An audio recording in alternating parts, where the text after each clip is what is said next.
Mr. Primetime. Countdown is on. Cheers. How you doing? Doing good, man. How you doing? I've been better. Back to work. Oh, Back to reality. Sucks. I hear that. Yeah. So we got a lot to talk about, man. We have the final preseason game, which was a tie. We got roster cuts. We got injuries. We got all kinds of trades. We got a trade that happened. So a lot to cover. Before we go into that, for anybody that's going to Carolina, GameDayHospitality.com. That's where we're all going to be. The tailgate is 5 minutes away from the stadium. Apparently, they don't have lots like MetLife, so it's just going to be our lot is literally a 3-minute walk from the stadium. They have all kinds of packages, but they told us and they highly recommend to tell everybody to buy your tickets in advance. Do not wait to the last minute because these tailgates get pretty big and they get pretty crowded and they may sell out or they may have things could happen. So buy your tickets in advance. They have all kinds of packages. If you want to bring children, it's a family-oriented environment. So they have like non-alcoholic packages. If you want to have just beer and wine, you could do that. If you want to have hard liquor, all kinds of stuff. They have nice bathrooms. It's clean. So, and the cool thing is it's not a cash bar. Once you're in there, you're in there. So if you want to have 30 beers, which is a possibility, you can have 30 beers and it's one price. So So you just said it's a family event. well, that's one side of the tent. Oh, okay. I got you. Right. So, but I mean, it's a really cool setup. So we are happy to join them. They've been super great to us. So, and everybody that's already bought tickets, we definitely appreciate the support. And then also this Saturday night, a lot of people have emailed us all kinds of breweries and pubs and everything else. We could all meet Saturday night. If anybody has recommendations, or they can get like a lot of them have like outdoor gardens and outdoor like facilities. If anybody wants to make a phone call and figure it out, or try to start setting things up, that'd be cool. Or if you want us to, we can do it too. But prime time, there's a lot of nice bars down there, a lot of breweries. Unfortunately, I'm probably not going too hard Saturday night because I'm probably driving back right after the game. So what does Saturday have to do with Sunday? If I get hammered Saturday night, I'm not going to be able to get hammered Sunday again. Well, how are you going to drive back right after? I got it. Well, why would you get hammered on Sunday if you're going to drive after? Well, I'm not. That's the thing. So you get hammered on Saturday then. So Sunday you just chill out. I'm not going to get any sleep then. Wait, what are you fucking 80? What are we doing here? Dude, I'm probably going to go to the Shinedown concert Friday night, get like 4 hours of sleep, and then drive down Saturday. I don't give a rat's ass. I don't know how you're doing that. I don't care. Live once, man. Don't live once. So roster cuts are happening. So let's go through some of these comments first. I'm going to have some very hot takes. You can leave out the Mets comments. I don't need to. We don't need to go into that. No, we're good. Here, right for you, man. Right there. Yeah, we're good. So roster cuts we'll talk about the trade. We got Uncle Primetime. I'm making spaghetti and garlic bread with homemade ravioli. Ooh, that sounds intriguing. As long as you know how to do it. That is very. Wait, sounds very good. Did he? I couldn't see the. Did he say he's actually making the spaghetti, like homemade spaghetti? He said making homemade ravioli. Okay. No shit. Yeah, that's interesting. Trevor's not a big game up. Not a big ravioli guy. Yeah, I'm like, I get tired of them. Like, I can have a couple of them. I can't eat like 25 of them. I get kind of tired of them. Let's see. Can't believe this season we have some optimism. I think it's guarded optimism. A lot of injuries, a lot of youth. It's kind of keep everything in perspective. I don't think it's optimism about like actually winning games and making the playoffs. It's more just the sense that the direction is finally heading in the right. We're actually going in the right direction. We have a coach that he's going to be able to turn things around. The CEO type coach. We saw the quotes today. He's in the meetings with special teams, offense, defense. Yeah. So he's got his hands on everything. I think everything we've seen from him so far. Even McGovern talked about it today. The difference from last year to this year. A leader of men as your head coach. So. I think that's kind of where we're starting with the optimism. And then Zach Wilson, everything we've seen so far from him in preseason, not really much to complain about, and I think the bar was pretty low for a rookie coming in. So, yeah. And they all say the same thing. It's like the players, they're adjusting the players to get everything like where the players can be maximized instead of forcing the system on them. Like, they're trying to make adjustments. Okay, listen, like we want you to be the best you can be. Yep. So let's maximize your talent. Let's not hold you back by our system, which is always good. I've been ridiculously impressed by Zach Wilson's press conferences, Salah's press conferences, even McGovern, like smart answers. Yep. Yeah, CJ Mosley. But like, dude, like you're not getting any fluff from these guys. They're talking X's and O's and legitimate football shit to you. Like you ask them a football question, you're getting a football answer, you walk away like they may actually know what they're doing on the New York Jets for once. And it's nice. was gonna say, it seems like there's a rhyme and reason for the things that they say. It's Yep. not just lip service. It actually kind of makes sense what they're talking about. Yep. So obviously we have Carolina Panthers fans that have been reaching in and slowly but surely hitting up my Twitter account, which I welcome you. And if you want to embrace Sam Darnold and tell me how great Sam Darnold is and everything else, more power to you. I welcome that. Doesn't faze me whatsoever. Great chemistry, Robbie Anderson, as he should, because that's the, it's so. What's up, Nick? I have some blistering takes for the roster too. So just the cuts. Yeah. Oh yeah. I'm gonna go against what a lot of people believe. What kind of blistering takes can we possibly have on the roster? You'll see when we get to the cuts discussions. Other than maybe backup quarterback, like what could you have a hot take about? They just released Josh Johnson. Is that true? Was that your hot take? That's my hot take. That's the first one. That's already a mistake, unless they trade for Nick Foles. Make sure this is true.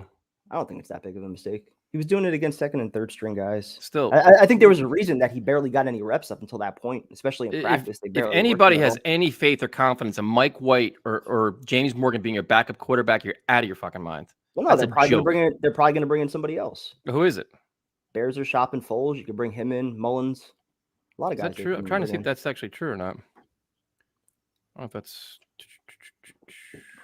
If you could see, maybe you could find it. I haven't found it. Yeah, if that's true, I'm disappointed. If they cut Josh Johnson, that's fine. But I'd like to see a Foles or a veteran backup quarterback coming. Nick Mullens. I'll take Nick Mullens. I'll take Foles. I'll take anybody. I do not want to enter the season with these two guys as backup quarterbacks. They're not NFL quarterbacks. Not now. They're not. So. Yeah, there's a few tweets I'm seeing that say he got released.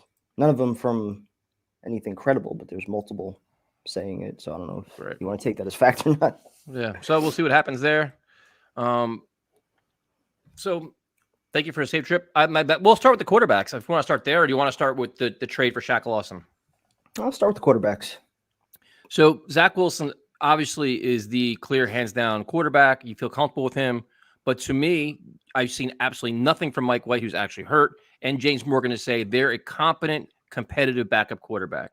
So in the world that we live in today, which can be anything can happen at any moment, look at the Colts and Carson Wentz right now, who's on the COVID list. If God forbid Zach Wilson's on the COVID list, are you just going to mail in that week? Like, here you go, Mike White. Let's go play football with you. Or do you say, I give my team the best chance to win. I have a veteran quarterback that actually can run an offense, knows the offense, and that could be Nick Mullens, dude. I don't care. It can't be James Morgan, and it can't be Mike White. It can't be. Definitely not Mike White. If you're talking about maybe keeping three quarterbacks, I can understand that idea too. I do too. But if you're talking about keeping three quarterbacks, I could understand having James Morgan on the roster as your third quarterback to kind of groom him. If you think that, putting him on waivers, he'll get claimed somewhere else, I don't think he probably would. I think he would clear it and he'd be on the practice squad. But yeah, I agree with you. You can't throw away games. We're beyond that at this point. We have a legitimate head coach. You want to evaluate pieces on the offense. So what better way to do that than having a veteran quarterback that could actually run your offense? And it's a shame that it's taken this long too. Yeah, I understand they want to see the most they can get out of Morgan and White. I understand you want to give as many practice reps, as many game reps. They didn't have a preseason last year. I understand all of that. The party's over now. Like, we've seen what they are, and if we're being completely honest, they're not ready to be NFL quarterbacks. They're just not. So why? Like, I can't look at them and say, okay, and keeping three quarterbacks, I hate that. So when we go through all the roster cuts, I can make a case. You know what? If you want to keep a fourth running back or a seventh receiver or another corner, I'd rather do that than keep a quarterback that I know in my mind right now is not worthy of being on this roster. Practice squad's fine. 53-man roster, absolutely not. I'm in the same boat as you. Like you said, I mean, I think it made sense early on. You want to get, especially James Morgan as a fourth round pick of Joe Douglas. You want to get him some reps, evaluate him a little bit, see if he can make the most of his opportunity. That's fine. But, he hasn't done anything, I think, to really stand out to say, I deserve that backup job. So, there's too many other players, I think, that are at risk if you just, throw somebody else out there, that's not ready. Or you want to be competitive. Throw somebody else that doesn't know the playbook, where he's jeopardizing other guys. So going at the quarterback, so if you guys want to chime in on that, that's my first take is that, it's been fun watching him, the whole Hail Mary, all this good stuff, not NFL quarterbacks. Yeah. The running back position to me has gotten quite interesting, especially with P. Ryan injured now. Yeah. Now, what Robert Sala's doing right now is he's keeping the media at bay by saying, everybody's going to be ready week one. Don't worry about it. I'm not worried. And he's just buying time. Whether it's true or not, we have no idea. Usually, if you want to try to start stashing players, to make sure they get on the practice squad or the IR or whatever else, injuries start coming up. Well, P. Ryan has an injury. But what happened is Josh Adams had a very nice showing on Friday. Showed a lot of things that, to be honest with you, if you're looking for P. Ryan to be your big explosive power back or everything else, what did Josh Adams show you? He probably showed you a little bit of that and probably a little more explosiveness too. So now you have all these running backs, and it's like, do you want to go with the youth movement? Where does Tevin Coleman fit in this? It's interesting, dude. And the one question I'm going to have throughout the show is, how loyal is Joe Douglas going to be to his draft class? You stole my damn question. Because I can tell you right now, there's at least 3 of them that should be cut. Well, I was just gonna say with P. Ryan, if he wasn't a 3rd round draft pick, is he making the team? Probably not. Based on what he's shown over 2 years now, which have been pretty much all injuries. I mean, he hasn't been on the field all that much in training camp and preseason. And, the limited carries that he has had, he hasn't made the most of them. Guys, like you just said, Josh Adams, he's looked more explosive, even more powerful. So I don't know. I have a feeling he's still going to make it just because he was the draft pick. But I mean, if we're going just based off production, I don't see how you could justify keeping him over some other guys. I mean, especially Ty Johnson, who should be a part of this. He should be a starting running back. Absolutely. To me, it's like if you're like, and I understand the whole Tevin Coleman thing. He understands the offense, good in blitz pickup. He can block. He can facilitate a lot of things. But if you're gonna that's good for me for the first 3 games of the season. After that, okay, thank you for your help. But now we're gonna go with the youth movement. This is a young team, dude. You're gonna have 20 players on this team that are first, second year players. I respect Tevin Coleman. He's got a burst. But if Michael Carter is just as fast, if not faster, if Ty Johnson is more physical and fast, if all these guys have the same or more, okay, you served your purpose. But now it's time to go. Like if we're gonna go young, dude. Let's not sprinkle in things and buy time if we don't have to. No, I agree with you, but I do think they're going to keep the veteran. The idea that Tevin Coleman, I think, is going to get cut, I think is crazy. He's the lone veteran in that backfield. He brings some experience, like you just said, in blitz pickup too. That's important. So I don't think he's going anywhere. No, I don't. But you can make a case for a lot of these guys. And Josh Adams, he showed a lot, dude. And he showed cutback, explosiveness, physical. And this isn't me being biased with the whole Notre Dame shit. This is just saying we kept making a case for P. Ryan, saying he's a short yardage back, he's your power back, when we actually saw more from Josh Adams. And I don't give a fuck who the opponent is. It's just the style of running and how physical he looked more explosive, in my opinion. So if we're looking at the tape, everybody tells me to do. I just forever bite my tongue when it comes to running backs, especially in the 3rd or 4th preseason games, because it just seems like those guys always look great and they never end up making it. So yeah, we'll see. So that's interesting there. The running backs, the cuts. Do they keep 3? Do they keep 4? And then we go to the tight ends, which is going to be ridiculously fascinating because now we have got a whole lot more interesting. Yeah, with Yeboah. Yep. So it's funny how the preseason works because when Yeboah he fumbled, we were all like, yeah, he ain't making a team. Cutting him, practice squad, not going to do it. And now everybody's saying cut Herndon and keep Yeboah, which I don't think is going to happen because here's the one biggest point with all the tight ends, and LaFleur and Saleh both said this, is blocking is at a premium with them. They've got to be excellent blockers. And he's like, they may not see a lot of catches in this offense because they're be focused on blocking and establishing the run and everything else. Is Yeboah's strength blocking? Nope. So he could be a work in progress. To me, I understand the excitement around him, but it's like he is a perfect practice squad candidate for me. I don't think he makes the final 53. I like him. He showed some really good things as a receiver, but if you look at the other guys ahead of him, dude, they're all good blockers. Are you saying that Herndon could still get cut? Or are you talking more about maybe a guy like Daniel Brown now making the team, going with all blockers between him, Croft, and Griffin? I mean, is that the direction they're going to go? I don't know. I still think Herndon's going to make it. I mean, he hasn't done shit this preseason to justify it, but I just think they don't have anybody else that has really earned it either, other than Croft maybe, but he's not a legit Croft, receiving Herndon, option. Griffin, Brown, you don't see, but it's I understand the whole Yeboah thing, and then it's like you have Wesco. So Wesco is their Swiss Army knife. That's the fullback, the running back, the tight end, all these different things they want him to do, blocking back. So where does he fit in this? So how many of these guys are you keeping? I think 3.5, 3 tight ends, and then the half being Wesco as your fullback / tight end. So then how many running backs? You could probably keep 4 running backs. 4 running backs and Wesco? Yeah. It's interesting, man. The tight end group is, and to me, for the tight end group, I would be scouring the waiver wire. The minute cuts are happening, I'm looking to upgrade instantaneously, man. This group doesn't give you no warm and fuzzy feeling. We're like, you know what? I have a pass catcher I can count on. Now, Tyler Croft is a guy that we all like now, but his bugaboo has always been staying healthy and catching the football consistently. So it's like, to me, I could see Herndon maybe surviving the initial round of cuts, and then if somebody else becomes available, they look to either trade him for conditional 7th round pick or just dump him outright. Yep. So you go there, so you have the running backs. Interesting. You give me some tough cuts there. The wide receiver group to me is fascinating because we have the guys we all know. Denzel Mims hasn't been healthy, unfortunately. So is he back in practice? Whatever he's doing. But to me, the one player that keeps sticking out to me that nobody's talking about is Jeff Smith. Yep. And the reason why is because he's ridiculously explosive. He's versatile as hell. And they have him running the ball, catching the ball, doing all these things. He seems like a natural fit in this offense. And he has, right? He's consistent as hell, dude. What did the announcer say? When's the last time you saw a player with the number 16 like that making plays? Brad Smith, right? It looked just like the part. I mean, even faster too than Brad Smith. But and he does have the experience as a quarterback, right? I think they said that too. Yep. So it's interesting though. I just think the receiving room is too crowded. When you look at the top 5, if you include Mims in that, I think Berrios is pretty valuable when it comes to special teams. So those are your top 6 right there. I mean, are you keeping 7 wideouts? Well, here's the next point I was going to. Right now, there are teams, their injuries are just all across the NFL now. I mean, there's guys dropping left and right. Unfortunately, the Jets have already dealt with that as well. But some teams are in desperate need for receivers. So to me, I've heard about this already where it's about Crowder. Teams are inquiring about Crowder and Berrios.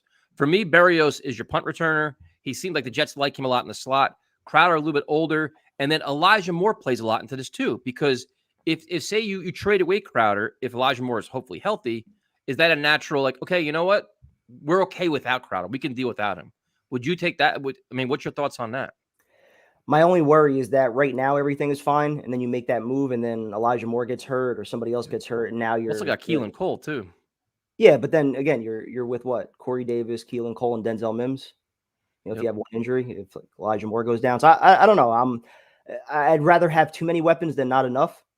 But at the same time, if Elijah Moore starts off the year and he's just, he's on fire and Corey Davis looks like a legit number 1 and the offense is moving and there's not really a need for Crowder and you still need a tight end or, maybe another corner or something, maybe it does make sense. Crowder's probably not part of your future. I doubt he's signing an extension at the end of the year. He probably pissed off. Yeah. He's probably out as fast as possible. Yeah, so I can understand it. I wouldn't do it too soon, I think. Yeah, so you have, like I said, you have Keelan Cole, who I think we both like. Corey Davis has been ridiculously impressive. I'm telling you, Jeff Smith is a fascinating player to me, man. He week in and week out, he shows things. He plays special teams. He's really fast, consistent, runs the ball.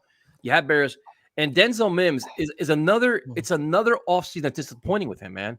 Like he can't stay healthy, and it's like you try, like you get down on him. He shows flashes. You try to embrace. You try to find ways, but you know what? He's finally turning the corner, and then he's hurt again. He misses another 2 weeks, and it's like what? It's hard to figure out what He's a tough guy right now, man. And it didn't even seem like it was anything major. Like they barely gave the injury any kind of, press coverage. And all of a sudden, he's been gone 2 weeks now. So very strange, especially after, he had some of those good vibes after that, the Giant game.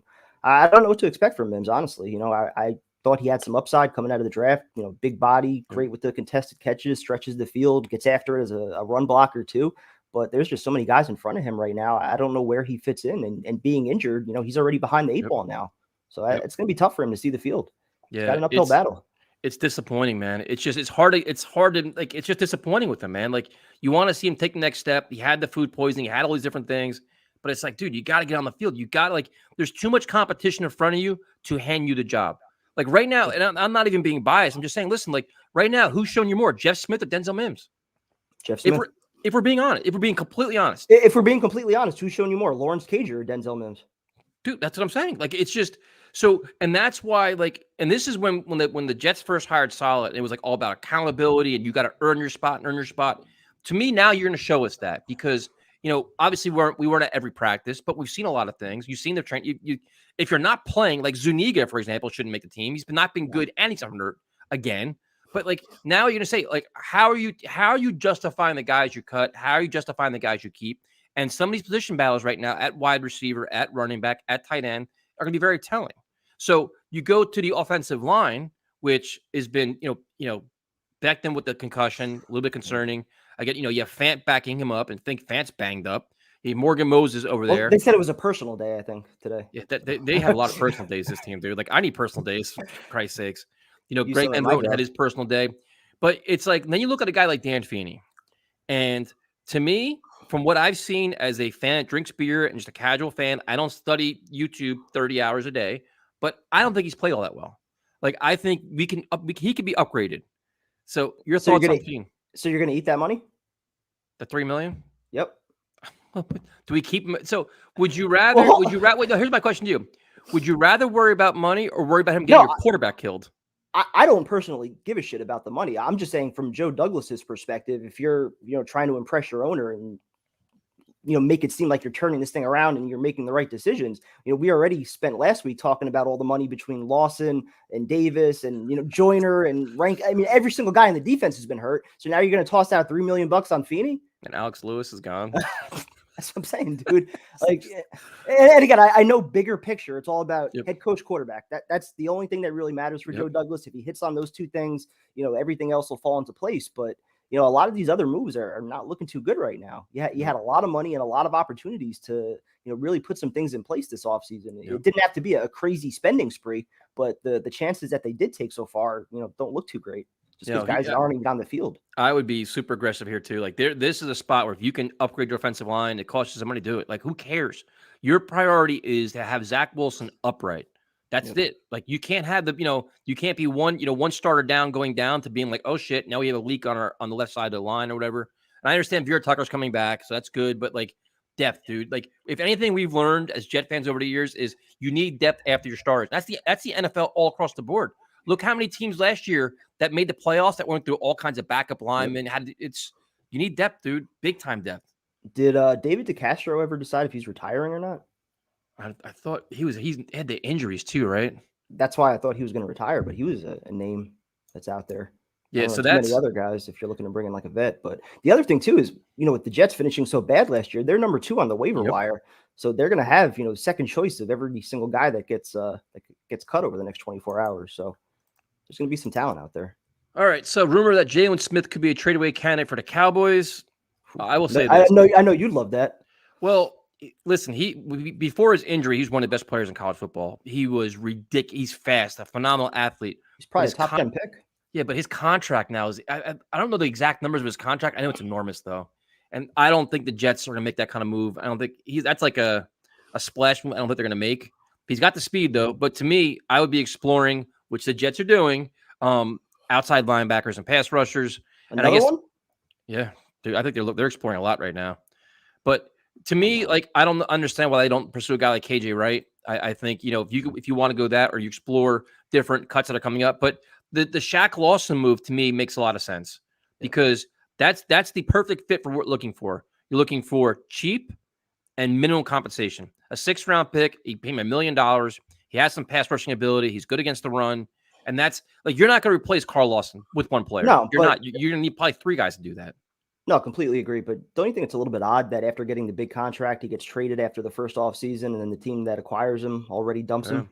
They paid him, $6 million a couple months ago?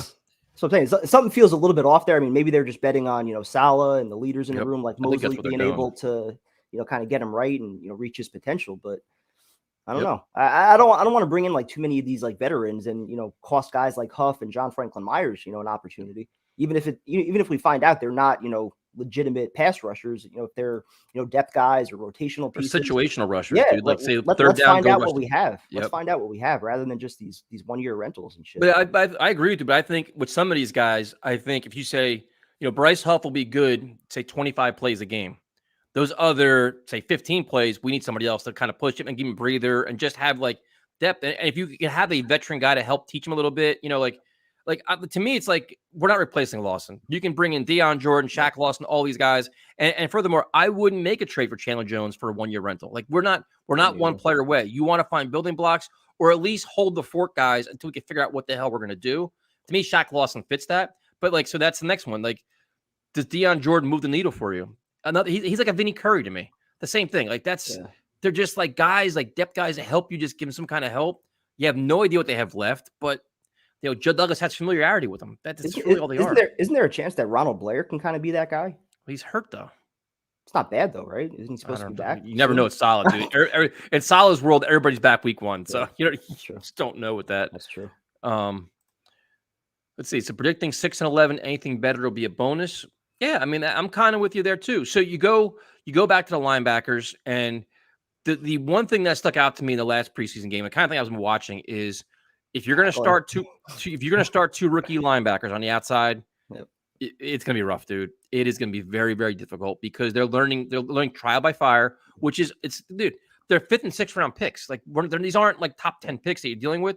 Sherwood's doing the best he can. Natural Dean's trying to do what he can, but it's just the teams are gonna go after them as they should. What would we say if we were playing the Jets defense? What would you say? Attack the linebackers, attack the corners, and see what happens. Yep. Right? That's what teams are gonna do. So if the Jets try to upgrade that, I wouldn't be mad. I think Blake Cashman, they're probably gonna keep him because he's got experience.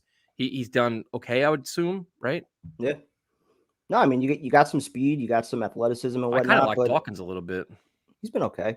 But yeah, I mean it doesn't mean you got the football IQ or the understanding of offense and where routes are going and things like that. So it's going to be a learning experience for both those guys. I think Nasser Dean, just based on what I've seen in the limited time I've been at practice, I feel like he's been a little bit ahead of Sherwood. Yep. I don't know if you go with 2 rookies or like you just said, go with Cashman. Maybe you do bring in KJ Wright. I think that makes sense. Yep. Darren Lee, he got released today. Maybe you run that back. He's hurt though, right? It was an injury settlement, but sometimes they do that just to give a guy a chance to sign somewhere else. So yeah. So then you go there. So then the linebackers, I think it's a very young team, man. And you go to corners. Like Saleh loves Javelin Guidry. He loves Michael Carter. He raves about both of them. He talked very highly of Bryce Hall and Bless Austin. After that, you have no idea. You really don't. Like you're kind of trying to figure out what you have. Ashton Davis came off the PUP today, which is good. He has 2 weeks to pick up the game. Obviously you have Marcus May. Hopefully Joyner gets healthy. He's been hurt for they acted like it was no big deal of an injury. He hasn't played in 2 weeks now? It's been every injury though. Mims, all of them. It's just but with Ashton Davis potentially coming back, do you think they maybe go with more like 3 safety looks? Yep. If the linebackers are still looking like shit, go with Ashton Davis, May, and Joyner all back there. Take advantage of his speed. Right. Yeah, absolutely.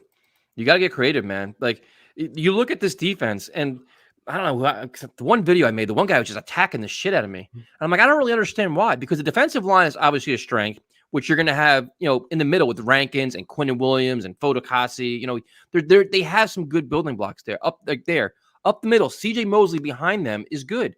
Other than that, you have a lot of unknowns there. Like you have 2 rookie linebackers, 2 basically very inexperienced corners. Could be 3 inexperienced corners. That's a lot, dude, in the defense. At one time in a new defense that's being installed right now.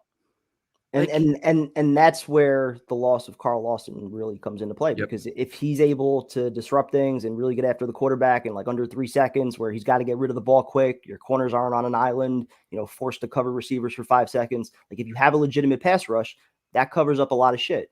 But without that, now, if you're talking about actually hitting the quarterback, it's probably either, Quinnen Williams wreaking havoc or through the blitz. Yep. And Rankins hopefully too. Hopefully with Rankins, but yeah, that injury really, it kind of just takes away a lot of the expectations, I think, for the defense. I know Salah's got a history of making adjustments and whatnot, but he also made a good point though. And this is the point I was trying to say, but he said a lot better than I did because he's very, well spoken, is the challenges they faced in San Francisco. The reason why they overcame all of them last year, because the guys were in the system for 3 years. So they were being groomed in the system. So they all knew their roles and responsibilities. He has all the guys learn different roles. Like if you're a middle linebacker, you know the responsibilities of the outside guy. If you're a safety, you know the responsibility of corners. Like they make sure you know everything going on in front of you and around you. But they were all in the system a couple years. So it wasn't like, okay, here, like they're not all learning on a fly year one. They've had time to acclimate to it. And that's huge, man. Like I appreciate the coaching he brings to the table and all the adapt and adjust and overcome adversity. But I think we're asking for so much, and it's too early in the process to do it because there's just too much new right now. And not just that, it's not like you're going, from Rex to Bowles where it was 3-4 to 3-4. Now you're actually like legitimately changing systems. Bingo. So 4-3, it's a completely different change. So it's going to take a little bit. Yeah. On top of all the injuries. No, it's a lot, man. What's up, JR? We appreciate that, man. We appreciate everybody that's been reaching out and leaving feedback and all kinds of stuff. definitely definitely an interesting time here. What's up, Mr. Slick? How you doing, man? Let's see. Brian Flores, same way talking about injuries, Fuller day to day. No, solid, man. It's like right now he's getting away with it because it's just like, all right, everybody be ready week 1. So he's got 2 weeks to buy it, so nobody's gonna keep asking me questions about it. So it's just it's interesting, man. He's getting a pass on a lot of things. So there's a good question up here too. Hold on a second. What the hell is it? The asking price for Jalen Smith, I don't know. That's a big contract, man. That's like with Nick Foles. If you look at the Chicago Bears with Foles, they have a huge incentive to trade him because if they release him, the cap hit this year is like $11 million. If they trade him, it's like $3 million. So there's a I think you can offer less if you want to get him because the Bears are screwed. They don't have that big cap hit this year. So we'll see, man. But the backup quarterback to me, I mean, Nick Mullens. The only thing about Nick Mullens that kind of bothers me is the Jets could have already had him. Like when he was a free agent, they didn't sign him. It's just, and he hasn't played all that well. Like you watch him in the preseason, he played shit. He wasn't very accurate. Didn't even seem like they showed interest, right? I don't even think they brought him in or talked to him. So, nope. Strange. What is this? Hey guys, I'd like to send you a couple of Hibs jerseys. This will annoy Alistair, the other, but they're green and white. If you want to, man, I'll wear green and white. Why not? talkjetsradio@gmail.com. We appreciate it. Green's my color. Yeah. And I apologize. I sent out t-shirts to Sasha and to Matthew. Sasha's in Germany and Matthew's in Spain. And I don't know what the postal service is doing, man, but it's just not working as planned. Yeah. So they're on the way though. I have receipts for everything. In terms of what I'm hoping for a team that stays healthy moving forward. Well, that's be nice. Give us a good chance to see what we have, build confidence in younger guys, and hope to find chemistry and be competitive. Well, I mean, to me, that starts with right now is getting Vera Tucker on the field, Becton on the field, Elijah Moore on the field. That'd be a nice start, right? Becton especially. I mean, that's the biggest concern right now. Him and then Vera Tucker probably second. I think you can survive if, Moore's not 100% week 1. Yep. You have some depth at receiver, but if that offensive line is not fully healthy, that's going to be a problem. It's almost nice having Fant now, man, because now you have that swing guy in case Becton, and like this whole COVID world now is like you see like you're seeing guys getting like 3 or 4 guys getting wiped out like that, man. Seems like there's some talk that Fant could be a right tackle though. Over Morgan Moses? Yeah. Really? I thought I've seen that floating out a little bit. All right. So I guess at least it hasn't been decided yet that Moses is going to be the starter. All right, let's see what we got here. We got a lot of questions here. A lot of good questions here. Yo, guys, Primetime, did you auto draft your fantasy team for Jose's league? No. I manually drafted it as I was driving back from the shore. There you go. Only 2 picks in the middle where I, of course, ended up getting a fucking kicker when I had to answer a call real quick. So I missed 2 picks. That was Shout to Tyson and Primetime for the shirt. Oh, I'm glad you got it, man. Cool. Very welcome. Oh, the colors are sexy or not. They're gray and green, but how did y'all like those comments Flores made about Watson? I mean, he's in a tough spot, dude. I mean, there's so many rumors about Watson. Like he can't really comment on because he's on another team right now. So he's in a really tough spot. What did he even say? I didn't even hear. But basically, they kept pressing him. Like he's not commenting on it. He's like, I'm only got the guys I have here, and I'm working. It's just a tough spot, man. I mean, I would prefer that he didn't go there. I was hoping that Watson go to Panthers or something. Broncos. Imagine that shit. Oh, all-time top 5 head coach, and then 2 top 5 quarterbacks in your division. Primetime, what are your thoughts on your fantasy draft? My thoughts are I'm going to kick your ass week 1. Whoa. Yeah. There you go. Our corners are going to be the weak link again this year, and I have no faith in Mosley staying healthy. Well, I can tell you this. If Mosley goes down, we're in deep shit. Is there a way to sugarcoat that, Primetime? Like, no. That's just, imagine, like, what would they do? I actually have a lot of faith in Mosley this year. I think he's legitimately determined to prove people wrong and, show that he's still that player from Baltimore. I think he's a prideful player. So I think we're going to see a lot of Mosley this year. The rest of the defense, I'm not so sure about. Yeah, he also said, he said that he only takes guys with high character. I mean, they all say that shit, man. I think right now what's happening is because now the Houston Texans are saying, we'll let him come here and we'll pay him $10 million for the year to sit out all season long. And the Dolphins are saying we only want high character guys. What that tells me is the compensation not agreed upon yet. They're trying to haggle it through the media. That's how this all works, right? It's like, you know what? We want 3 first rounders. You're only giving us 2. You know, he could stay here all year. We don't care. It's just posturing through the media. It's all it is. I think it's only a matter of time, though. That's where he's going to end up. Denver, Philly, maybe, but I think that makes the most sense. Miami's got all the picks to do it. Who's worse, Polite or Zuniga? Shit. It's close. Well, Zuniga lasted longer, so we'll give him that.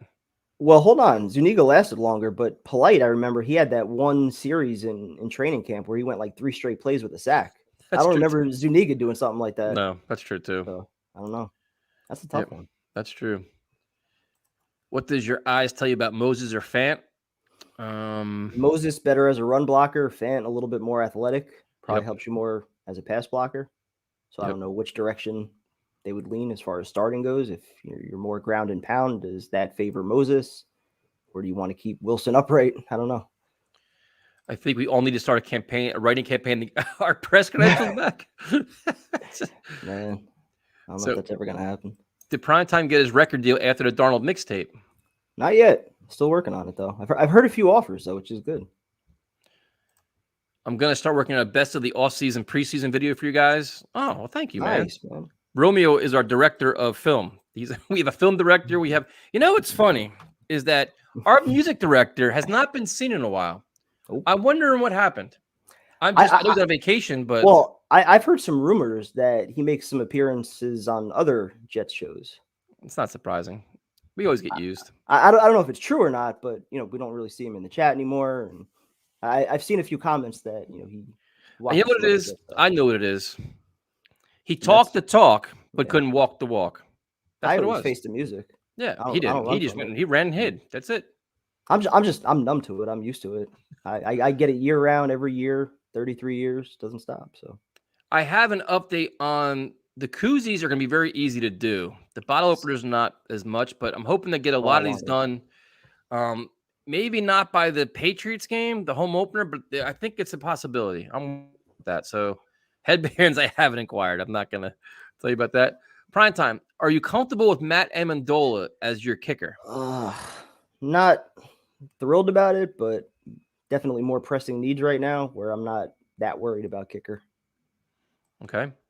Do you have a surprise cut? A place like a shocker that's going to shock us all? I don't think there's anybody that would surprise getting cut. I mean, I guess Dan Feeney, if he got cut, would be a surprise. I don't think he's going to get cut. P. Ryan, I guess, would be somewhat of a surprise. Berrios, I think, would be a surprise, but I don't think he's going to get cut. Nope. I'll go, Ryan Griffin. I'll go with him. Okay. I'm trying to think too. Like, I don't think Herndon will get cut. I think they value his blocking. I think they still like a glimmer of hope in him. Yeah. I don't know. Like, I'm trying to think of something that would shock. P. Ryan could be one. Tevin Coleman could be one. Maybe one of the tight ends. Nathan Shepard, maybe. Maybe the Shepard, another guy like that. Somebody on the defensive line. I think we maybe overvalue some of those guys more than Saleh does. He probably thinks they're a lot more rotational guys. It's the one. The interesting thing is when he talks about corners, he always talks about Guidry and Carter. He doesn't talk about Hall and Austin a lot, which is kind of interesting to me. I know. Let's see. There's 0 reasons why P. Ryan should make this team over Josh Adams. Adams is clearly a better running back. I mean, I walked away from the game saying I think Ty Johnson should be the starter. I think Ty Johnson is just a beast right now, man. And it's just in this offense, I think he can do a lot of good things. But we're going to learn a lot about Joe Douglas, man, because and the one thing, it's like, I'll go down the path. Fuck it. It just seems like right now that all of last year's personnel moves are being attributed to Gase. So no matter who the Jets drafted or took, no matter what it was a Gase guy, which is fine. But is that really true or not? And that's so this year, obviously, it's all Joe Douglas. These are all his guys. But last year, a lot of these guys. So it's like, if it's a Gase guy, is Joe Douglas then really loyal to a P. Ryan? Is he loyal to Zuniga? And then you could actually attach it to him. Say, hey, listen, man, I didn't like. Yes, we drafted him as an organization, but Gase had the final say or some shit. Like, I don't know how that's going to work. Good point. I mean, if you're about setting that competitive environment, I think that kind of makes a statement that you are willing to cut your draft picks if they're not the best player. I think that speaks volumes throughout the locker room. You show up and you're the best guy at your spot. You outwork somebody else. There's going to be a place for you on the team. So I don't know how he's going to handle the draft picks as far as whether or not, they actually were driven by Gase or not. I'm sure some of it had to do with Gase as far as, fitting the system and everything, whatever the fuck that system was. But yeah, it's going to be interesting. I think Salah's obviously going to have a lot of input as far as whether or not, him and LaFleur think that, maybe they could mix and match some of these guys into what they're doing. But I think they're going to want to start fresh wherever they can if, some of those holdovers from last year or the McCagnon regime just aren't really proving their worth. Berrios be interesting, man. I'm telling you, I really like what Jeff Smith's doing, man. I think he's just a really interesting player to me. Berrios, punt returner, reliable in the slot. Like, I don't know, like, that's interesting, man. Good route runner, man. Yep. Mims is just the X factor here, because Mims he shows you those flashes, like that one play in the preseason game where he catches the ball, he's explosive, he runs, he's carrying defenders, and then he's hurt again. It's like, oh, then it's just. That whole, your best ability is availability. Everybody says it, and this has been 2 years like this. So 2 years straight, yeah. Do you think Cashman stays? I do. There's not enough depth right now at linebacker to cut him. I definitely think he does. Unless you sign somebody else, you pick up somebody else and move them. And I think obviously the thing is, once they announce the final 53 tomorrow, I think it's 4:00 tomorrow, whatever time it is. That's not your final roster. Nope. Then the whole waiver wire thing begins, and then you're going to have the next and the really cool thing about this is that it's so early. Like you still have a week and a half till the first game, so you can still make moves, and they're going to have an acclimation period where they can still, kind of maybe learn a little about the defense and stuff. I think they're going to make a lot of moves. It wouldn't surprise me. Wouldn't surprise me at all, man. Let's see. Mims may not be going anywhere. We're not saying he is, but it's very, very frustrating, man, that he's always hurt and he just can't take the next step here. Year 2, same thing as year 1. So got to get on the field. Berrios is making the team. We're not really making. I mean, we didn't have a preseason last year to look at, but you're looking at the competition at the position, man. There's a lot of competition there for the first time in a long time with the Jets. Usually we had like 2 receivers were doing cartwheels. Now you have like 5 or 6 that you can argue about at least. Well, that are legitimate ones. Just look at the guys that were starting last year. I mean, Perriman just got cut again today. Kind of that just go ahead. It kills me, dude. It just it's just you. Go ahead. You know what I'm going to say, right?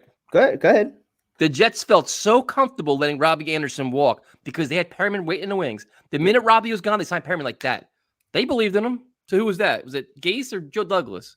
Everybody's shitting on Perriman. Let's not forget that he was supposed to be our savior. This is the same player that people were justifying. Remember when we signed him? They were justifying it.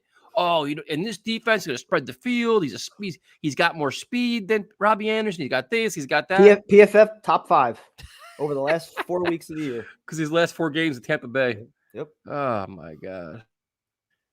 Let's see. You guys worried Watson might go to Dolphins? It's not ideal, man. Nope. That's not to have Josh Allen, Watson in your division is not.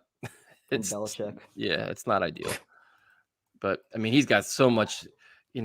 He's got so much baggage right now. I mean, that's just a weird scenario all the way around. Let's see. A lot of predictions about Crowder being traded later on. I can see later on. Maybe that makes sense. Before the deadline, if you're 2-5 or something like that, you want to deal him, and Elijah Moore's playing well, that's fine. But get to that point first. Yep. So what else we got here? Perriman has no desire to be great or excel. I mean, I don't know, man. I'm just saying it was interesting how everybody's shitting on him now, but when we signed him, it was like this guy's, it was. Well, that's every signing. Yep. We loved Fant. We loved Alex Lewis. We loved Van Roten. Yep. So, is it JD or Gase to blame for Perriman? We will never know that, man. We will never know. Never know that answer. Tyson in prime time. Appreciate the straightforward Jets comments. Appreciate you joining us, man. Thank you. Listen, and we're not like experts and analysts. We don't I admittedly not study tape. I just watch the games like you guys do and offer my opinion based on the shit we've seen over the last 20 years of this team. And that's it. And we don't have no agenda. We don't have credentials and we don't have ties to players. So we can say whatever we want. So we're not begging for followers. We're not chasing retweets. We're not chasing likes. We just talk football. And there's that. And drink. What's up, Zach? Where the hell is your commute at? 6-hour commute round trip? Holy shit. To college? Damn. That's longer than my work commute. Wow. Damn. hit the like button. We'd appreciate that as well. So if you guys have surprise cuts, let us know, or players you want to see signed. There's a lot of guys getting cut the next 2 days. So, we have Sherman's still out there too, right? We ain't touching him, dude. I don't think they would go near that with with what happened this offseason, but he's still out there.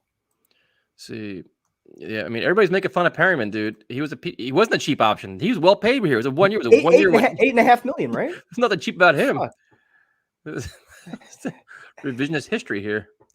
And obviously the whole Robbie thing with Sam Darnold. You see all the highlights. They started, the last week they played together and had some. I mean, that's to be expected, man. What is Primetime's thoughts on me being co-commish of Jose's league? What? You have two commissioners of a league? What? How and why did that happen, Jose? What are we doing here? Did Zach make you a believer yet, or are you guys still waiting until the regular season to see? I will say the early reviews are very promising, but you got to see him get hit. You got to see him face adversity. You got to see him play in bad weather. You got to see him have I'll keep saying it, dude. Enjoy the highs and understand the lows, because there are gonna be really tough days for this kid. But it's hard to not be impressed by the way he handles himself with the media, with his teammates. These teammates all love him, dude. And it's genuine. They all say he's like a film junkie. He's a leader. He's really committed. He hates making mistakes. He's always trying to fix things. But until the pads start popping and the lights come on, we don't really know, dude. I'm encouraged though. His release is super quick. His arm talent's good athlete, mobile in the pocket. I mean, no, I'm a believer in the talent. I'm a believer in the coaching and the system that he's going to be in. I think it's definitely going to be able to elevate him. I think he's in a much better situation than any quarterback that he's in the right offense the last number of years. Yeah, the right offense, right weapons around him. Assuming we have a healthy offensive line, they should be good. They should be able to, generate some push in the run game. So he should be in position to succeed. So, like I just said, I mean, the physical tools that he has, as far as just the arm strength, the quick release, the mobility, some of the play action boots that we've seen, he can make all the throws on the field. So, it's early and it's against, weaker talent. I get it. There's going to be a lot of adjustments, a lot of adversity, like you just said, that he's going to face, and there's going to be some film on him and he's going to have to adjust again. But I think he's got the talent to do it. And I think this coaching staff is going to help him get there. I think that's the biggest differentiator between all this and him and Darnold is going to be the coaching staff. Is Mike LaFleur's offense is going to be a huge difference for him. They're going to run the ball, a lot of motion. They're going to play to his strengths and not just have the arrogant play caller or stubborn play caller. And he has a lot more talent around him where he's not going to be asked to sit back in the pocket for 7 seconds and start trying to find guys. It's going to be all quick reads, get the ball in their hands. You have guys like Elijah Moore and Corey Davis and let them make the plays for you. You don't have to play hero football. And that's if they can have him do that, where he doesn't feel like the world's on his shoulders and he has to throw for 400 yards every week, I think he'll be just fine. I like him, man. I do. But it's all changes in 2 weeks, man. When everything changes. So we'll see what happens. I'm excited though. How can you not be? Yeah, I mean let's see what we got here. Zach will lift the Jets. He is special. That's good. I mean, the buildup is going to be there anyway. Darnold and Robbie Anderson and Frankie Louvu, who's having a phenomenal preseason, apparently. There's a lot of former Jets on the Panthers. And let's not forget the whole Matt Rule thing where the Jets were going to hire him but wanted to inherit a coaching staff. The storylines will be endless all week long. And on paper, they're the better team. They're year 2 of their rebuild. It's all there, man. It's fine. You just see what happens. That's why they play the games. It's going to fucking suck if we lose this game, though.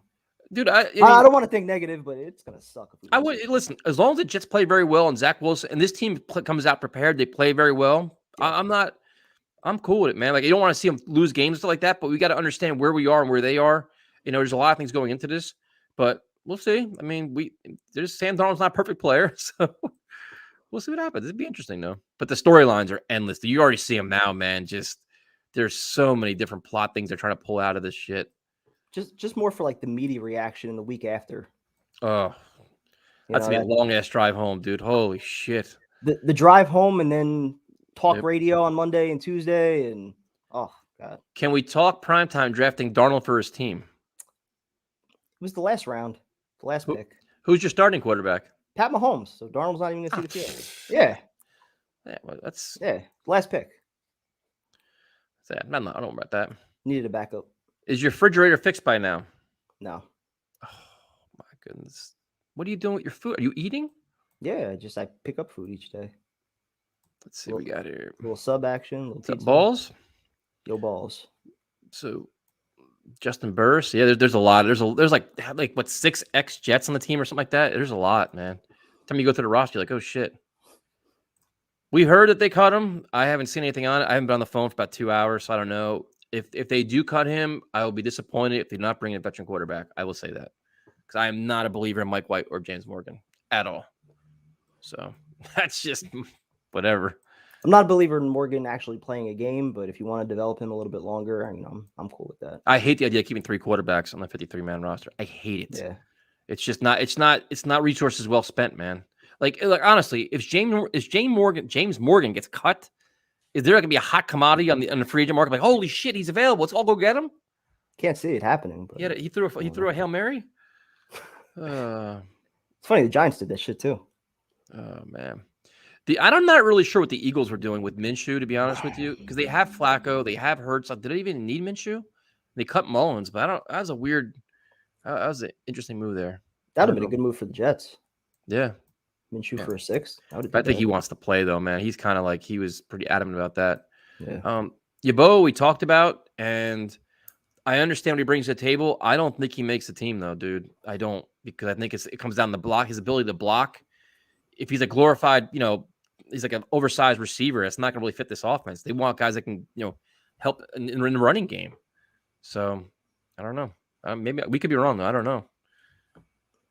So if you keep him, who are you cutting? I guess it would be Griffin or Herndon. I think Tyler Croft makes it. Wesco makes it. Croft is definitely going to make it. Wesco, I think, just because he can be your fullback, your use check type, he's going to make it. And then it's, do you keep one more after that, or do you keep 2 more? I think they're going to keep at least like 3 actual tight ends. So I think Herndon's probably safe. And then you want to put that last spot up for grabs with Yeboah, Griffin, and Daniel Brown. When's the next Cooking with Primetime episode? Tailgates. A couple weeks away. Every tailgate we'll do some Cooking with Primetime. Tyson on point. As long as we play hard and show progress, I'm good with that. Yeah, I mean, I did a video on that because some of the expectations, some of the fans on Twitter, man, they tag me in their shit. I don't know why I get tagged in all these things because I try not to respond to them because I don't get sucked into that. It's like a vortex. Like, you don't want to go down that path and come off like negative. But it's like, let's look where we're at, man. Like, just keep everything.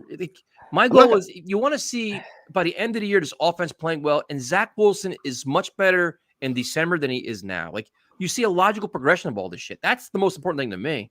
I'm not gonna lie. As Wilson was starting to light it up, like for those few days before the injury started to really pile up, in the back of my mind, I was starting to think like if everything broke right in terms of like just Mosley being an All-Pro, which he can be, Quinnen being an All-Pro, which he could be, May being a very good player, and that just kind of being your defense, and then if everybody stays healthy on offense, they realistically could have been a 9 or 10 win team. Yeah, I really think they could have reached that bar in year 1. But with the loss and injuries and all the other guys that are out right now, it's going to be an uphill climb to get anywhere near that, I think probably 6 or 7 is more realistic now. Tyson in prime time. My major worry for this season is the D. I feel like Zach is going to be chasing points, which isn't ideal for a rookie. I'm on Tyson's team when it comes to season expectations. I think the D. I agree with you. I think the defense is going to struggle. I do. I don't. Just on paper, especially early on in the season where these guys are trying to learn. Like you saw Sherwood. I mean, he's a great athlete, studies film, but he's going to be seeing so many things for the first time. And while he's seeing them, that's going to be a first down or a 20-yard gain or a 30-yard gain. Like while you're like the growing pains are yards and points. That's the problem. You know what I mean? Like in your young corners, like while they're learning, that could be a first down or a touchdown or whatever else. That's the pain of having a young rebuilding team. You're learning on the fly. And I think the offense can be a strength and defense they're going to have their defense easy, man. Defense is definitely going to struggle. Yep. Too many young guys, too much inexperience there, especially at linebacker and corner. The thought all offseason was that you'd have enough pass rush to be able, to kind of minimize some of those holes. And now I don't know if you have that. And Darren makes a great point too, is you don't want to have Zach in a position where he's back throwing 45, 50 times a game and taking enormous hits, where the defense can just pin their ears back and attack Zach Wilson. That's the last thing you want to have happen. Yep. So see what happens this. Let's see. As long as the offense lights it up, I don't care much about the defense this season. I just want to have fun watching games again. I think the offense is going to be fun to watch. I think there's going to be some innovative play calling, a lot of motion, to be well scripted. I think they're going to maximize all these receivers and the running backs. I think it's going to be fun. But hopefully you see guys like Michael Carter emerge, and Corey Davis and Elijah Moore. You want to see these guys all, just get their yards, get their points. You know what I mean? Yeah. I mean, like you just said, not that you want Wilson going back, 40, 45, 50 times a game throwing the ball, but if we're in shootouts every other week, I'm not mad at that. If the offense is putting up a lot of points and he's going toe to toe with some of the best quarterbacks in football, I'll sign up for that this year. That'd be wild. Can you imagine that shit? I fucking love that. When was the last time we got to watch something like that? The Fitz year, maybe? Yeah, it's been a while. That was our most prolific offense. Jets just need a backup quarterback. Cut White and Morgan. Josh Johnson is fine. I think he is too. If Zach goes down, you're screwed regardless. I mean, if Zach goes down or can't play, you at least want a guy that can run your offense, run the huddle, get in and out, and be competent. At least give you a chance to be competitive in the game, not mail it in. Because what you're going to do is if you have a Mike White in there, for example, and he can't run an offense, now you're screwing the development of Michael Carter, of Elijah Moore, of all these guys because you're wasting the time and their talent because we've seen it already. Even LaFleur too. I mean, maybe he starts questioning himself if, guys aren't running the right routes, if, the chemistry is not there, if guys are off stink. I mean, I don't know. You want to have a veteran that knows the offense, that knows where guys are going to be, and that just can operate it smoothly. It can audible, look off things, can understand the defense. So I think it makes sense for a number of reasons at this point. You gave Morgan his chance. He didn't do anything to run away with it. So, well, if their selling point was we want to give everybody a fair chance to win their spot, they did that. They stuck by their word. Said, listen, we gave you all the opportunities in the world. You OTAs, training camp, preseason to show us what you have. That's your film. Now we have film on you. It just wasn't good enough. So I don't know if you guys answered this already, but you think playoffs are possible this season? I don't. I did. Now I probably don't. The loss and injury for me was the one that took me out of that. I was in that. I'm still in that 5, 6, 7 win kind of area, but the Lawson one was he had a monster year. You know what? You can maybe get to 9, and now I don't think so anymore. Love to be wrong though. I would love to be wrong. Just can you imagine us with 11-win season this year? It'd be fucking amazing. But my thought, like I just said before, I mean, coming into the year, if their top 8 to 10 players all stayed healthy and had really, really good above average years, from their career, or they actually met their career, guys like CJ Mosley, I really think they could have got to that 9-win range. But the schedule I don't think is all that crazy, and we've seen first year coaches come in here before and have some success. So I don't think it would have been nuts to look at this team at 8 or 9 wins. Tyson in prime time, I think after sitting through all of last year, if you told me our offense is going to carry this team this year, I take it every time. No more Gore first down runs. Dude, look at all the resources that they poured in over the last 2 years. Yep. The offensive line's completely revamped. They don't have one guy from the McCagnon era on that offensive line that's starting right now. Receivers, pretty much the same thing. Crowder's the only guy left over. Yep. Running backs are completely different. So they completely redid that offense. Yep. A lot of explosive players, man. They definitely upgraded the talent. Now it's just a matter of putting it all together. But I really like the way LaFleur is handling things right now and his schemes and what he's doing, the play calling. So far, I like it. But let's see what happens when all this shit goes down. Yep. So let's see. I love the vids on Carl Lawson, his interview and his attitude, all great. Yeah, I mean, it's a blow, man. It's a big blow, but you got to find ways to try to, overcome it. I don't know what we're going to do. Let's see. So Tyson, primetime, are you guys still upset that we won those 2 games and didn't get Lawrence? I still am.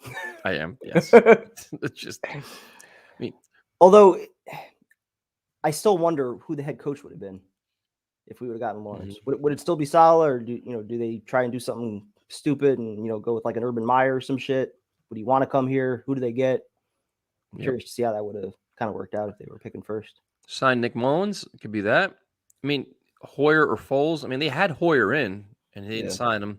Foles, there was rumors they contacted Chicago way back when, but nothing came out of it. Yeah. But I think now they're putting the Chicago's feet to the fire now. Like, listen, man, if you want to release him, you're taking that cap hit, and to keep all 3 of them is just stupid. I mean, also starting Andy Dalton is stupid too, but that's just a whole other conversation. Good luck with that. Let's see. It's going to be so nice to be 100% rooting for my damn team to win.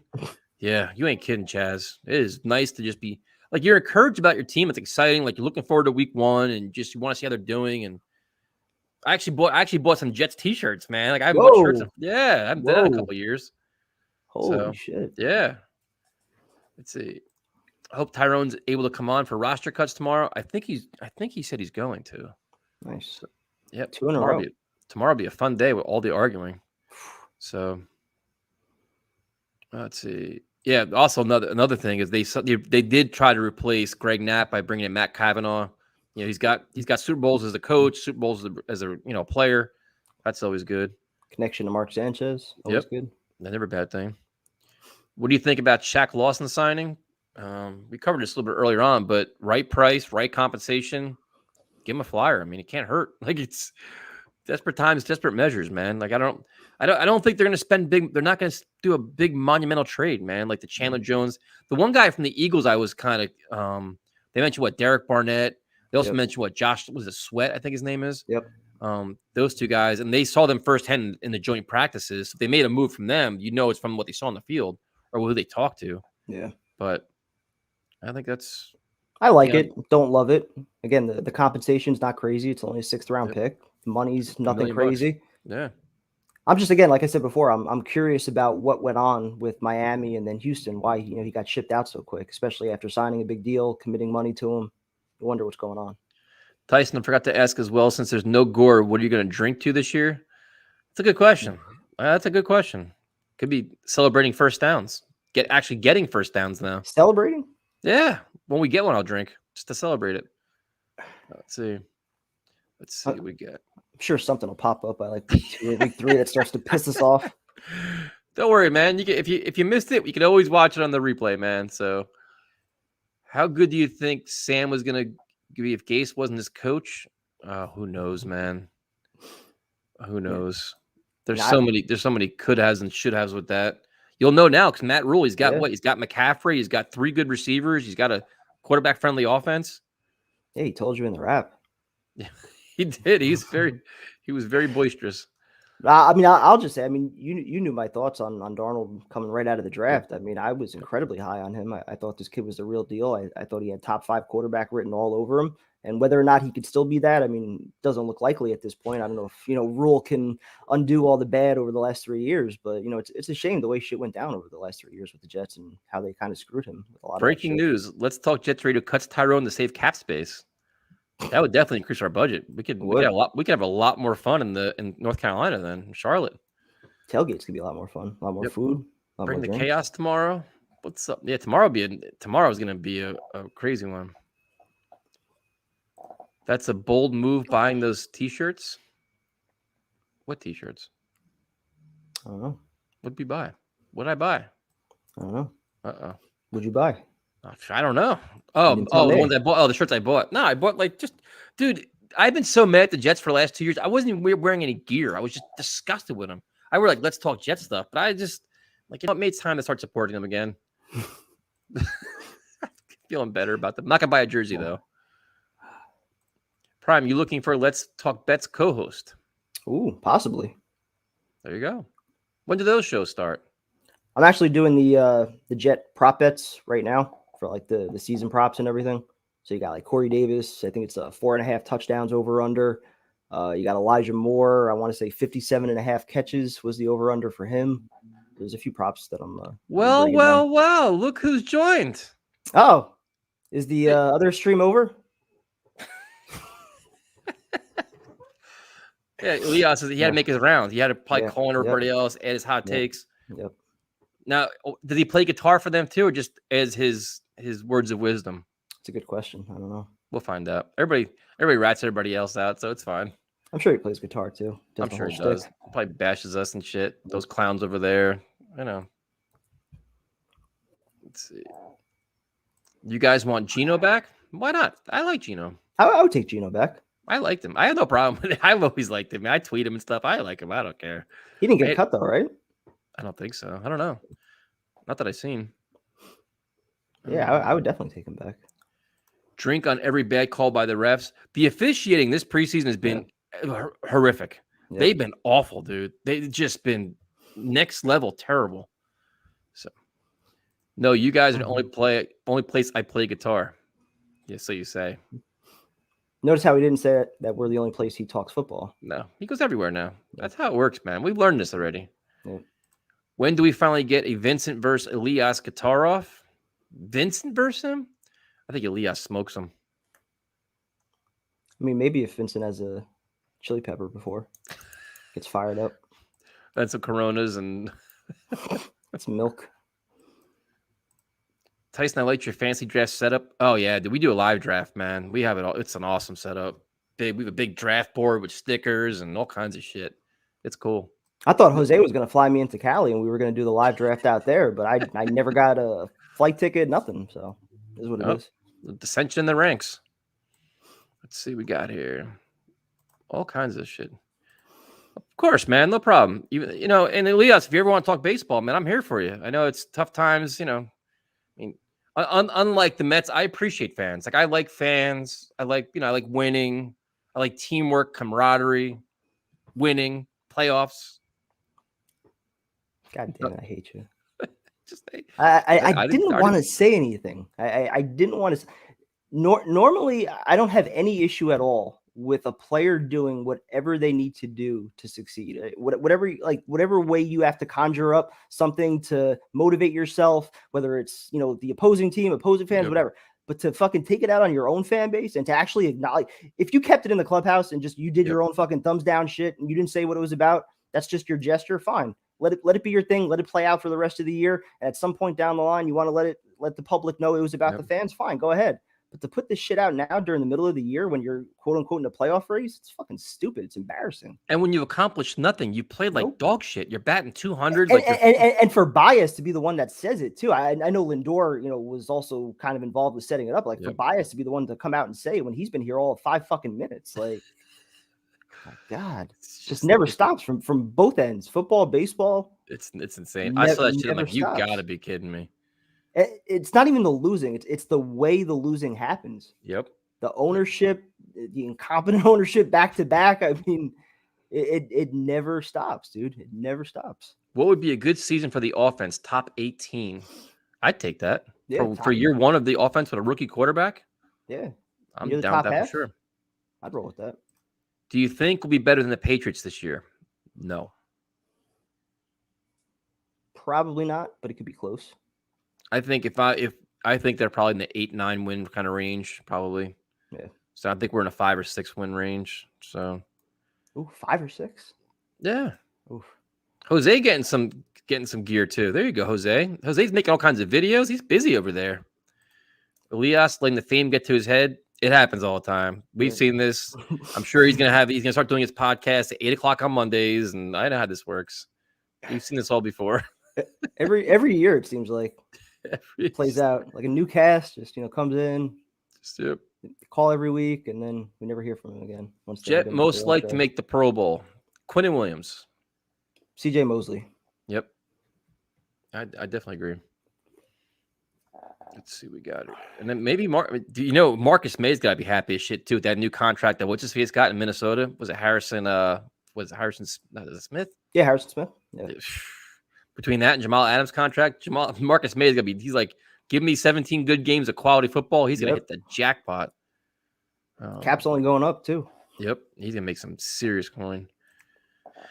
Dion Jordan to me is like Vinny Curry. Same thing, man. I mean, that's just a rotational guy, situational guy. It's not really moving the needle for me much, but Joe Douglas likes him, and maybe Saleh thinks they can get something out of him. This is kind of where you kind of have faith in Saleh based on his, defensive expertise. If he sees something that he likes, maybe that'll work, but I don't. I'd much rather just roll with the young guys at this point. Yeah. Brought in Lawson already. He's going to see the field a little bit. You have Huff and Franklin Myers. They should be on the field. I'm not doing anything else. Let's see. Listen, I like Harrison Smith. I've always liked him, man. I'm glad he got paid. But I'm saying his big contract has now made Marcus May worth a lot more money. And him and Jamal Adams. So that's good for him. No, I like him. I have no problem. He's a good player, consistent. So no problem at all.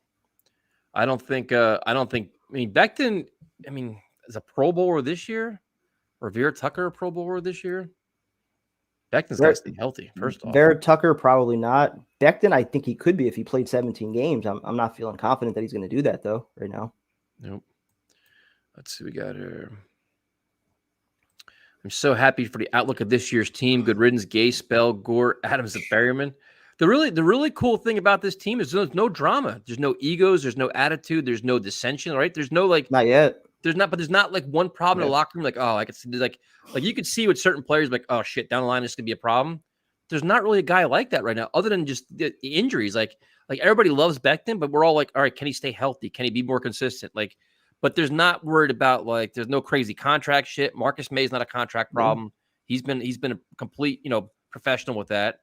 It's an easy team to root for right now. Really easy team to root for. Yeah, no egos, a lot of young guys, a lot of guys that are working for their first major contract. So that's usually a recipe for a good locker room environment. Exactly right, Michael. It's all about football right now. Everybody's buys in. They're all acting like adults or acting like good teammates. They're all, it reminds me of when back with Parcells, whenever they interviewed a player always mentioned two other teammates in their interviews. The Jets are doing the same thing now. So I really hope Cashman can step up and stay healthy. We say that every year, man. Right? Pretty much. So we'll see. Good evening, guys. Just got here. What I missed? What number is Shaq gonna wear? I have no idea. No clue. Yeah, I'm not really sure. I think he just passed his physical. Yeah, I think he just passed his physical too. So that's good. What else we got here? When is the new One Jets Drive?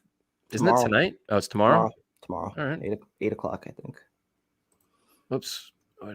What do you guys think? If we can win the first two games to start 2-0, I think, dude, if we win the first game, we'll be going crazy. Who are you kidding? If they win that first game, they're going 2-0. Oh yeah, they'll beat the Patriots in the home opener. That place will be a zoo. I cannot wait for I love the home opener anyway, but can you imagine Salah? Here's a hot take for you. Uh-oh. After 2 weeks, they're either going to be 2-0 or 0-2. I agree. 2-0 or 0-2. Yep. Yeah, they're 0-2. God help us. God help us. Well, if it's competitive 0-2, I won't be too mad. Offense is playing well. Yeah. How about Jake Paul being undefeated against MMA guys? Listen. Jake Paul let him fight a top level MMA striking guy, not a 40-year-old guy that was never known as a striker. He's doing all right. He's winning. I was going to say, he didn't look too bad last night. I mean, he's not fighting high-level guys. No, I totally understand. I mean, I was rooting for him to get knocked out like everybody else, but I mean, he looked pretty decent, all things considered. Yeah, but let him fight for where he's at in his career. I mean, you wouldn't expect a guy that's 3 fights in to fight a high-level boxer, who's he beaten so far? Ben Askren was useless, and Nate Robinson was useless. But Tyron Woodley, he's got some fighting experience. I know he's more of like a ground fighter and a clencher and shit. Yeah, he's a wrestler. Yeah, I mean, he's not known for his. I mean, everybody's like, it's funny because people start disparaging MMA fighters and shit like that. I'm like, give him the top level strikers. Let him fight Eddie Alvarez, something like that. Like any of these guys. Yeah, they'll light his ass up. But he's smart. He had a chance too in that third round or fourth round, whatever it was. When fourth he had round him on the ropes. Yeah. Yep. But it's like it's smart though, and this is what happens in the sport of boxing though. As these guys climb the ladder and they pad their record up to get to whatever they are, 8-0, 9-0, 10-0, so they get the marquee fights. It's just the way boxing works. It's smart the way he's doing it though. Yep. Oh, he's a marketing machine now, man. Yeah. And now he can pick it. Now there's more hype behind it. And now you have like Nate Diaz wants to fight him, and I mean he turned down what's his face, Anthony Pettis. He's turned down fighters too, but they don't talk about that too much. So. What are your thoughts on what he did, like with the with how he got paid, where he structured it so that like the other fighters on the card could get a little bit more? Like he's trying to bring awareness to the other fighters not getting paid more. He's pissing off Dana White by doing that shit. Fuck yeah, he is. So I would love to see Nate Diaz fight. Nate Diaz, like even an old Anderson Silva, as old as Anderson Silva is right now, would whoop his ass. That's a high level guy, man. See if he gets through Tito first. Some bullshit. Such nonsense, man. But I'll tell you what, though, the UFC card in Madison Square Garden is absolutely stacked, man. Stacked from top to bottom. Yeah. What a freaking card. There's like 2 cards coming up that are really good.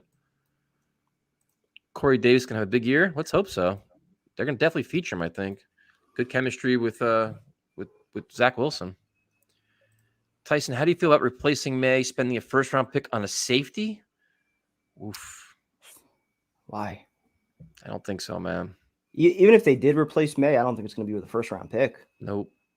I can say right now, next year first round pick could be either a pass rusher or a corner, or a right tackle, or right tackle. Yeah, you can already see what those are going to be. Tight end could still be a need. Let's see, who's been cut so far? Was it Bennett Jackson, Cager? Who was Lamar Jackson, the Balawaga, Corey Levin or whatever the name was. Yeah, the O lineman. Yep. There was one more I'm forgetting, or two more. There was like 6 or 7. Tyson, you probably have to stream that card. I may go to that one, man. That's Madison Square Garden. When Frankie's on the card, I always try to go to those. Tickets are gonna be expensive as shit, though. Be ridiculous. So we got here. A couple more. Who has more yards week 1, Moore or Davis? Davis. He's been healthy. Yeah, all preseason. Any word on Mims? Nothing. No idea. In the world of Robert Saleh, everybody is going to be healthy by week 1. So what that means, we have no idea. So we'll see. And don't forget, if you guys, whoever's going to Carolina, that freaking thing, I always ruin the name of this shit. Just hold on one second. GameDayHospitality.com. That's where you guys got to go. Buy your tickets in advance. Do not wait to the last minute. The guy told me to tell you guys that over and over and over. Do not wait to the last minute for these things. I guess apparently a lot of Jet fans are going to be there, which is super cool. Nice. Then Saturday night, we'll figure out where to hang out. I guarantee you it'll be a good time. Definitely a good time. So what else we got here?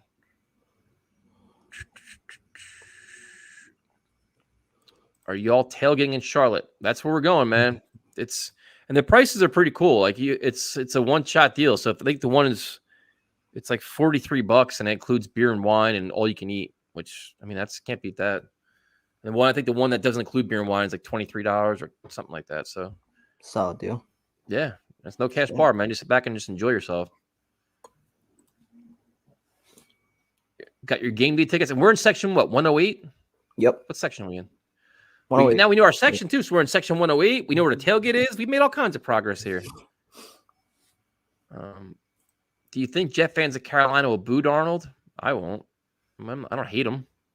I think they're just going to boo Carolina in general, like like fans do.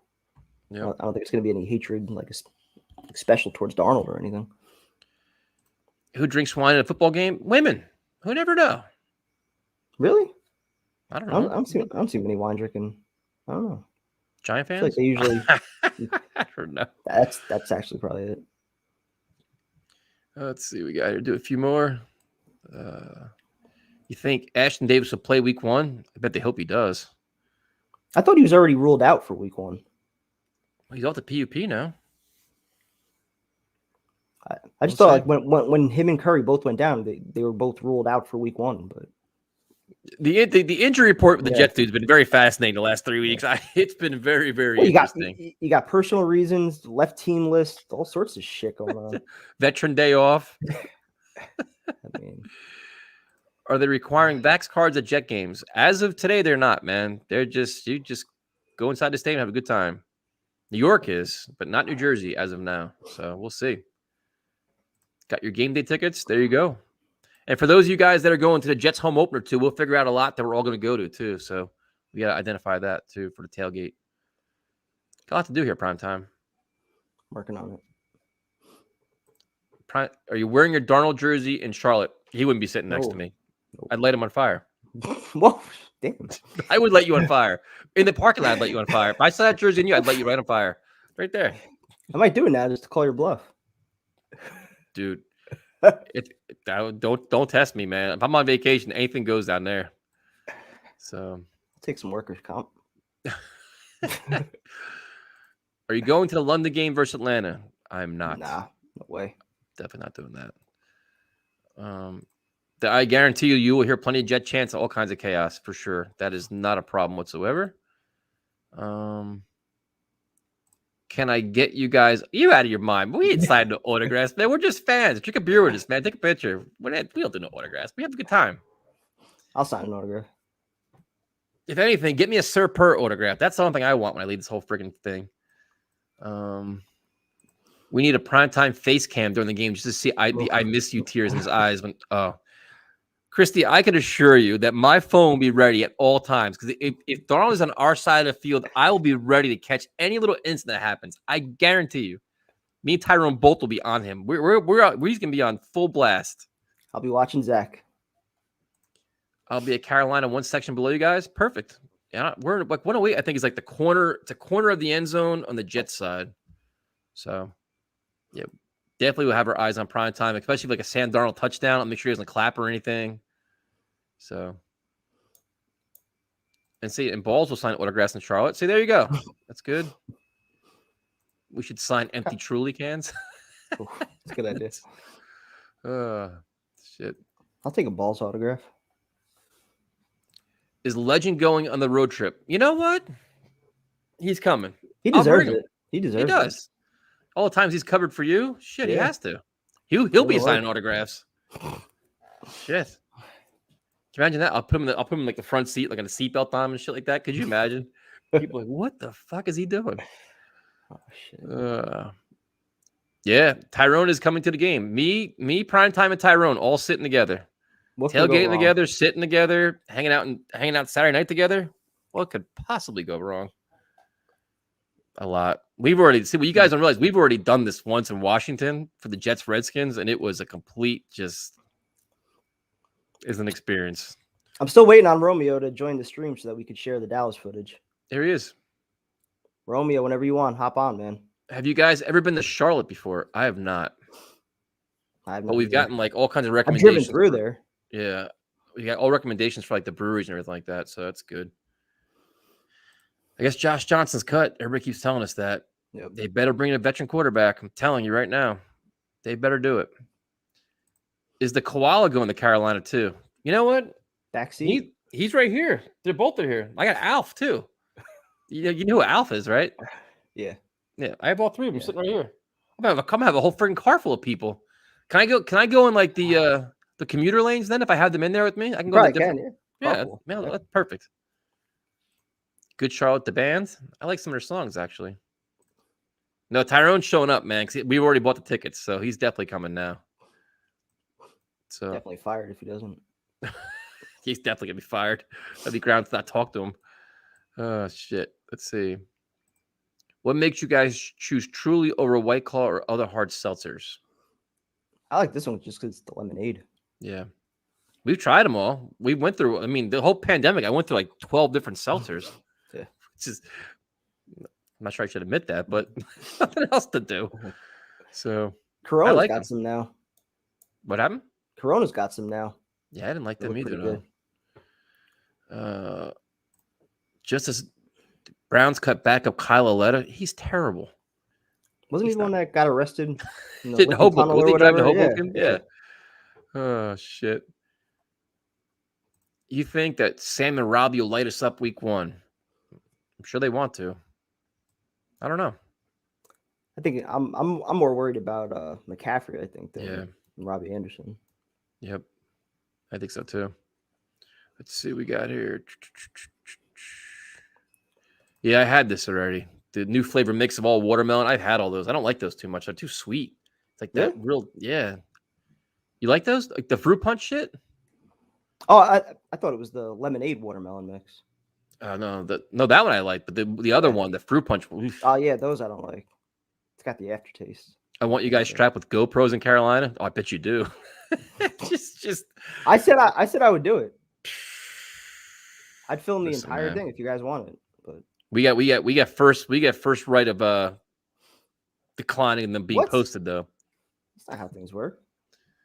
People have been supporting this channel for the last year. They deserve to see everything that goes on out there. Need McCaffrey to let the Jets secure my easy win against primetime in fantasy. You're not going to win. Damn. It's just not going to happen. I mean, that is when we do our game preview, though, that is going to be a concern. This is it right here. We have no one that can cover McCaffrey out of the backfield.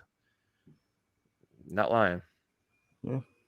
So, all right, primetime. What we can do is we can wrap this up tomorrow night, 8:30 with Tyrone, and we'll talk about all the cuts because the cuts are what 4:00 tomorrow. Yep. Yeah, so they'll be done by tomorrow. We'll talk to you guys tomorrow night. Have a good night.